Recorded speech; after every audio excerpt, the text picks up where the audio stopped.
Hello friends, welcome to our channel. இன்றைக்கி நம்ம சேனலில் திருவாதிரை ஸ்பெஷல் களி ரெசிபி தான் பார்க்க போகிறோம். இந்த களி ரெசிபி டக்குன்னு ஒரு 15லிருந்து 20 நிமிஷத்துக்குள்ளேயே செஞ்சு முடிச்சிடலாம். சாப்பிட்றதுக்கும் அல்வா மாதிரி அவ்வளோ சூப்பராக இருக்கும். இப்போ எப்படி செய்யறதுன்னு பார்க்கலாம்.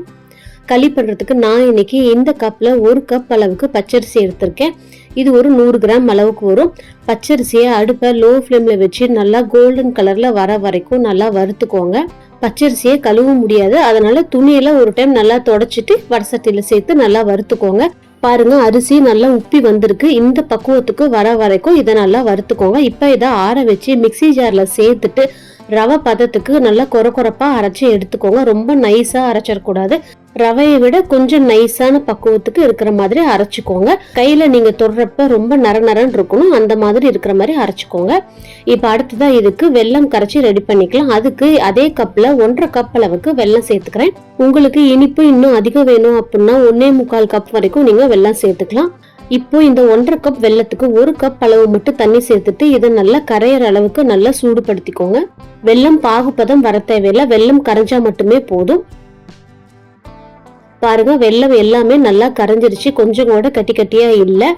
இப்போ நம்ம கரைச்சி வச்சிருக்கிற இந்த வெல்லத்தை அப்படியே இன்னொரு பாத்திரத்துக்கு வடிகட்டி சேர்த்துக்கோங்க. நல்லா அடிகனமான பாத்திரமா எடுத்துக்கோங்க, இல்லாட்டி களி கிண்டும் போது டக்குன்னு அடி பிடிச்சிரும். வெள்ளத்துல நிறைய தூசெல்லாம் இருக்கும், அதனால வடிகட்டி சேர்க்கிறப்ப அது எல்லாமே நல்லா ஃபில்டர் ஆயிரும். இப்போ அது கூடவே ஒரு 3 கப் அளவு தண்ணி சேர்த்துக்கோங்க. மொத்தமா நம்ம எடுத்திருக்கிற 1 கப் அரிசிக்கு 4 கப் அளவுக்கு தண்ணி வைக்கணும். இப்போ இந்த தண்ணியிலேயே 1/4 டீஸ்பூன் அளவுக்கு ஏலக்காய் தூள் சேர்த்துட்டு ஒரு சின்ன பிஞ்ச் அளவு உப்பு சேர்த்துக்கோங்க. உப்பு சேர்க்கிறப்ப அந்த இனிப்பு டேஸ்ட் நல்லா தூக்கி கொடுக்கும்.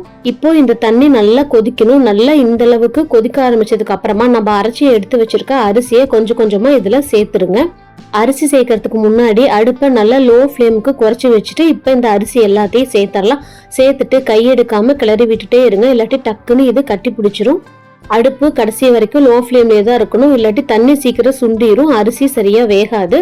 இப்போ தண்ணி எல்லாம் பாதி அளவு சுண்டினதுக்கு அப்புறமா மூடி போட்டு 1 நிமிஷம் வரைக்கும் இதை லோ ஃப்ளேம்ல வச்சு குக் பண்ணிக்கலாம். இந்த மாதிரி லோ ஃப்ளேம்ல வச்சு குக் பண்ணும்போது தனியா நம்ம குக்கர்ல சேர்த்து வேக வைக்க தேவையில்லை. 1 நிமிஷத்துக்கு ஒருக்கா மூடி எடுத்துட்டு இந்த மாதிரி கிளறி வச்சுட்டு மறுபடியும் மூடி போட்டு இதை வேக வைங்க, இல்லைன்னா அடியில டக்குன்னு அடி பிடிச்சிரும். இப்போ மறுபடியும் இதை மூடி போட்டு 1 நிமிஷம் வரைக்கும் நல்லா குக் பண்ணிக்கலாம். இந்த மாதிரி மூடி போடும்போது நல்லா தம் ஆகி அதுலயே அரிசி எல்லாம் நல்லா புழுங்கி வெந்து வந்துடும். இப்போ பார்த்தாலே தெரியும் நமக்கு களி ஓரளவு திக்கா வந்திருக்கு. இது சூடா இருக்கும் போது இந்த பக்குவத்துல தான் இருக்கும். ஆறுனதுக்கு அப்புறமா இன்னுமே நல்லா திக்காகி வரும். இந்த ஸ்டேஜுக்கு மேல திக்கானதுக்கு அப்புறமா நீங்க ஒரு 2 நிமிஷம் வரைக்கும் இதை லோ ஃப்ளேம்ல வச்சு கிளறி விட்டுட்டே இருங்க, அப்ப இன்னுமே திக்காகி கிடைக்கும்.